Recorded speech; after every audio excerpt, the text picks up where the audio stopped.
Leader का बड़ा किरदार होता है कि आपने हालात को कंट्रोल में कैसे रखना है। लीडर वो होता है। देखिए, मैं घर से बाहर निकला, एक बाजार से गुजर रहा हूँ, 2 डकैत हैं, उनको पकड़ के सारी दुनिया मार रही है, तो मैं भी मारना शुरू कर दूं।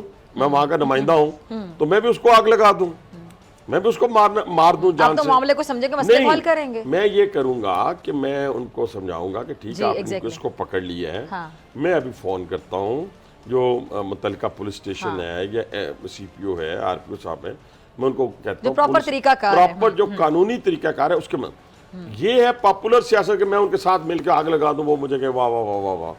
तो फिर अच्छा, पहले तो मान भी नहीं रहे थे कि हमारे लोग थे, पहले तो कहते थे कि ये कोई नून लीग के पता नहीं लोग अंदर आ गए थे, देखे ना, मतलब मुखालिफिन पे इल्जाम फेंकते थे। अब 2 चीजें मेरा पॉइंट ऑफ व्यू है, बेशक किसी को अच्छा लगे या बुरा लगे, उसको इस पे सोचना चाहिए। देखिए, जो नौजवान होता है, जो अपना जिसे कहते हैं फर्स्ट ईयर का, सेकंड ईयर का, थर्ड ईयर, ये कोरा कागज है, मैट्रिक वाला बच्चा। हम गुजरे इस माहौल से, जो मर्जी इस पे लिख दें, इसमें लिख के तो जो मर्जी उससे करवा लें। 1.5 साल इनके ज़हनों को परगंदा किया गया है। 1.5 साल मीर जाफर मीर सादक कहा गया, फिर पता नहीं ढाका की मिसालें दी गई, पता नहीं कहाँ की मिसालें दी गई, जो दुश्मन ने भी शायद हमारे अंदर पेनिट्रेट नहीं किया था। 1.5 साल बाद जब एक मामूली सा वाकया होता है कि एक शख्स को पकड़ा जाता है, यहाँ दुनिया में कोई नहीं पकड़ेगा। नवाज शरीफ साहब गिरफ्तार नहीं हुए, यहाँ शहबाज शरीफ साहब गिरफ्तार नहीं हुए, यहाँ हमारी लीडरशिप सारी गिरफ्तार नहीं हुई। कहने से मुराद है उसके बाद क्या होता है कि पहले से तैयारी की होती थी। अब मैं साजिश बताता हूँ, साजिश थी क्या। कोर कमांडर हाउस लाहौर पे कब्जा, गुजरावाला कोर कमांडर पे कब्जा, पेशावर कोर कमांडर पे कब्जा, GHQ पे कब्जा, फिर अंदर से इंस्टीट्यूशन के लोग आएंगे, हमारे साथ मिल जाएंगे। वो क्या कहते हैं, शेख चिल्ली के ख्वाब में छींचड़े वाली बात, या जो भी आप बिल्ली के ख्वाब में छींचड़े, बिल्ली के ख्वाब में छींचड़े, और शेख चिल्ली वाला पुलाव जो है वो पकाया जा चुका था। वो तो अल्लाह ताला का फजल और करम है कि लोग उतने नहीं निकले जितने उनका ज़हन में था कि इतनी बड़ी तादाद में लोग निकल आएंगे। फिर आप देखिए, आपने गुस्सा किस पे निकाला, शोहदा के मुजस्समों को तोड़ा आपने अपने जहाज को आग लगाई। क्या 75 साल में किसी सियासी पार्टी ने, किसी मजहबी पार्टी ने ये किया जो PTI ने की है?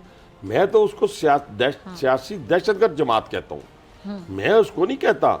अगर आपने ये लक्षण जारी रखे, लक्षण से मुराद जारी क्या कि अगर आपने उन बच्चों को तो पकड़ लिया जो कोरा कागज थे, लेकिन जो मास्टरमाइंड है, जगह पिंडी का मास्टरमाइंड मैं बता देता हूँ, शेख रशीद, जिसने पिंडी की अपॉइंटमेंट रोकने के लिए उसको मशवरा दिया खान को कि तुम जो धरना है वो रावलपिंडी में करो, ये अगर गलत बात साबित हो जाए तो मैं सियासत छोड़ दूंगा। अच्छा, मशवरा शेख रशीद ने दिया कि धरना रावलपिंडी में करो, क्योंकि हमारा जो टारगेट है वो पिंडी की अपॉइंटमेंट है, तो आप इधर करो। ठीक है जी, वो धरना उसने दिया। हमजा कैंप और GHQ पे हमला जो होता है वो उसका मास्टरमाइंड वो है, बाकी सारा इमरान खान मास्टरमाइंड है। तो अगर इन मास्टरमाइंड्स को अगर हम छोड़ देते हैं और अगर हम उन लोगों को, बच्चों को पकड़ लेते हैं, तो मुझे पता है इंसाफ कहाँ पर है। फिर उनको भी छोड़ दें, ये अगर ऐसी गलतियां जो हैं अगर आप उसे सजा नहीं देंगे तो फिर हमारे यहाँ बहुत सारे जत्थे मौजूद हैं, याद रखें डॉक्टर साहब, आप भी जानती हैं, जिनके पास 10-20 नहीं 40-50 हज़ार लोग होते हैं, तो वो आएंगे, फिर आपकी इंस्टॉलेशन पे हमलावर हो जाएंगे, फिर आप कैसे जस्टिफाई करेंगी? तो इसलिए इस पे सख्ती से अमल दरामद होना चाहिए। किसी एक एग्जाम्पल सेट होनी चाहिए आपके मुताबिक, ताकि आइंदा कोई ऐसी आइंदा मैं करूं, कोई और करे जिसने पहले किया हो। पाकिस्तान की 75 साल तारीख में ये दास्तान नहीं मिलती। अच्छा, हनीफ अब्बासी साहब, ये सीट एडजस्टमेंट के जो मामला अभी चल रहे हैं, सुनने में आ रहा है कि सीट एडजस्टमेंट के मामले पे IPP का अगर मैं जिक्र करूं या और भी किसी पार्टी का, तो आपकी पार्टी के अंदर बड़ा इख्तलाफ पाया जाता है। पार्लिमानी कमेटी के हवाले से बात कर लें कि इख्तलाफात अभी मौजूद हैं, अभी मामला ज़ेरे गौर है। फॉर एग्जांपल, इस तरह की बात भी सुनने में आ रही है कि तहरीक अदम एतमाद में जिन लोगों ने साथ दिया आप लोगों का, सियासी पार्टी PTI की अगर मैं बात करूं, तो उनका एहसान उतारने के लिए मजबूरी के तहत भी ये बात हो रही है, मजबूरी के तहत भी उनके साथ सीट एडजस्टमेंट करनी पड़े या टिकट, इसमें सदाकत है? आप इसकी तस्दीक करते हैं, तरदीद करते हैं? फिर आगे चलते हैं। देखिए, पहली बात तो ये है कि पार्टियां हो, शख्स हो, कोई भी हो, उसने जो कमिटमेंट की हो ना, उसके नतीजे में जितना बड़ा नुकसान हो जाए तो उस कमिटमेंट को ऑनर करना चाहिए। ठीक है जी, मैं अपने तय मैं इसको मुझे पार्टी पॉलिसी का नहीं पता, मैं ऐसी पार्टी का तब मैं ना तर्जमान हूँ तो ना मैं पार्टी पॉलिसी पे, मैं अपनी ठीक ज़ात है, की हैसियत से फैसले करता होता हूँ ऐसे, उस पर मुझे किसी का भार कोई नहीं होता। मैं कहता हूँ कि जब आपने मुंह से बात निकाली, किसी के साथ कमिटमेंट की, उसको आप पूरा करें, उसके बदले में जितना नुकसान होता है हो जाए। इस तरह तो फिर दुनिया के अंदर कभी कोई निज़ाम नहीं चलेगा ना। अपने लोग अगर नाराज हो जाएं और किसी और के साथ कमिटमेंट की हो, चाहे वो मजबूरी के तहत हो या आसान उतारने के लिए, मेरा सवाल बेसिकली तो अपने लोगों को नाराज करना भी ठीक हिकमत अमली होती देखिए है। मेरी बात सुन, मैं फिर वही अर्ज कर रहा हूँ ना, जब वो किया जा रहा था तो सारी दुनिया को पता था ना। अगर जब उस वक्त भी किया जाता, छुपी हुई बात तो नहीं थी ना। यही था ना कि अगर ये शख्स आज हमारा साथ देगा तो कल इसको हम एडजस्ट करेंगे। एडजस्ट क्या करेंगे? ऐसे कोई नौकरी दे देंगे उसको। नहीं तो मॉरल ग्राउंड्स पे भी तो वो शख्स ऐसा कर रहा था ना कि उसको खुद लग रहा था कि गलत है और ऐसा बस होना लेकिन चाहिए। सियासी पॉलिटिकल जो लोग होते हैं ना, हाँ। वो अपनी कीमत इस तरह नहीं देते कि वो पैसा ले लेते हैं या कोई नौकरी ले लेंगे। उन्हें टिकट चाहिए होता है। उन्हें पॉलिटिकली मैदान में रहना होता है, उस बुनियाद के ऊपर ये सारी चीजें होती हैं। अच्छा, जिस दिन पहले राना एहसान अफजल साहब मेरे साथ प्रोग्राम में थे और उनके वालिद मोहतरम की पार्टी के लिए जो कुर्बानियाँ वो आपके सामने, राना अफजल साहब, कोई शक नहीं, उन्होंने बड़ी पार्टी के लिए बड़ा काम किया। राना एहसान अफजल साहब के ही हल्के से टिकट राजा रियाज साहब को मिल गया, क्योंकि वो कहते थे मुझे पहचान नहीं रहे तो पहचानना भी ज़रूरी था। तो आप क्या देखते हैं कि क्या राना एहसान अफजल साहब के साथ ये ज़्यादती है?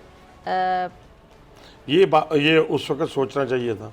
अगर उस वक्त सोच लेते तो फिर हुकूमत कैसे करते?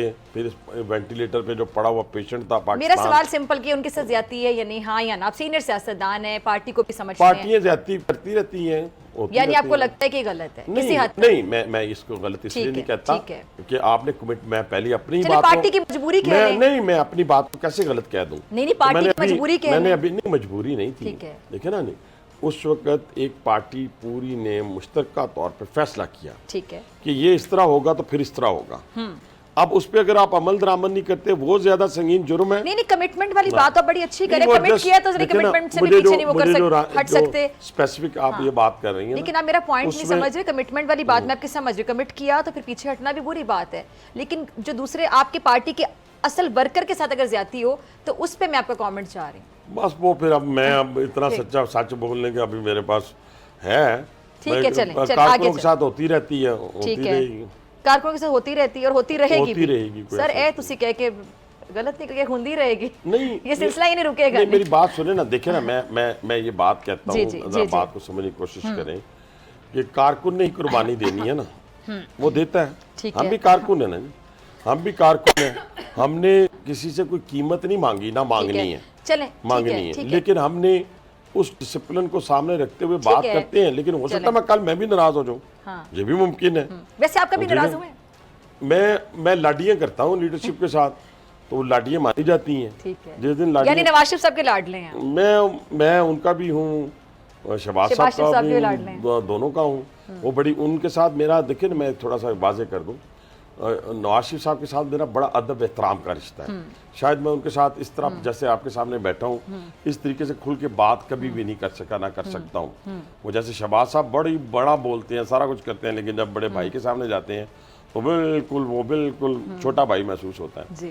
तो हमारे लिए तो वो एक बड़े की हैसियत रखते हैं। जो शहबाज साहब है उनके साथ मेरा थोड़ा सा फ्रैंकनेस भी है, प्यार भी है, प्यार तो उनके साथ भी है, लेकिन इधर तरफ फ्रैंकनेस ही है, गपशप भी है, सारा अच्छा, आपने जिक्र कर दिया कि नवाज शरीफ साहब और शहबाज शरीफ साहब, इनका जब कंपैरिजन किया जा रहा होता है, आप कह रहे हैं ना कि मुझे कुछ चीज़ें देखकर जब मैं देखता हूँ तो मेरा दिल ख़राब होता है या मुझे गुस्सा आता है। जब ऐसा कंपैरिजन होता है तो आपके जज्बात क्या होते हैं कि जो कंपैरिजन किया जा रहा होता है इसकी वजह क्या है? आप तो पार्टी को अंदर से समझते हैं। मैं एक बात ज़हन में रखिए कि नवाज शरीफ साहब विजनरी लीडर हैं, विजनरी लीडर हैं, और उनके विजन को हमेशा शहबाज शरीफ साहब ने इम्प्लीमेंट किया है। ठीक है, 4 मरतबा का, 3 मरतबा का वज़ीर आज़म आप समझ रहे हो, 4थी मरतबा का बनने जा रहा हो, तो उस शख्स में कोई खूबी तो होगी ना, कि कोई नहीं कई खूबियाँ होंगी, खूबियों से मालामाल होंगे ना।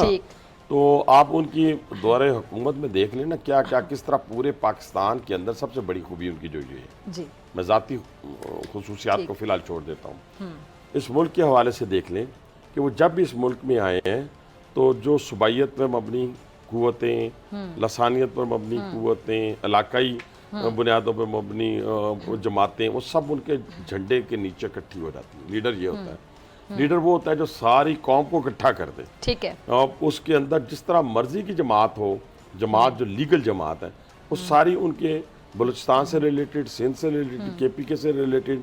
मैं मिसालें दे देता हूँ। ANP है, वहाँ पे पख्तूनख्वा मिली पार्टी है, ठीक है जी।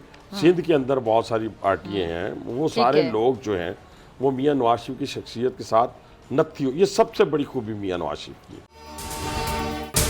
अगर आपको ये वीडियो पसंद आई तो सब्सक्राइब करें और बेल आइकन पर क्लिक करें। सब्सक्राइब करें और बेल दबाएं ताकि कोई खबर रह न जाए।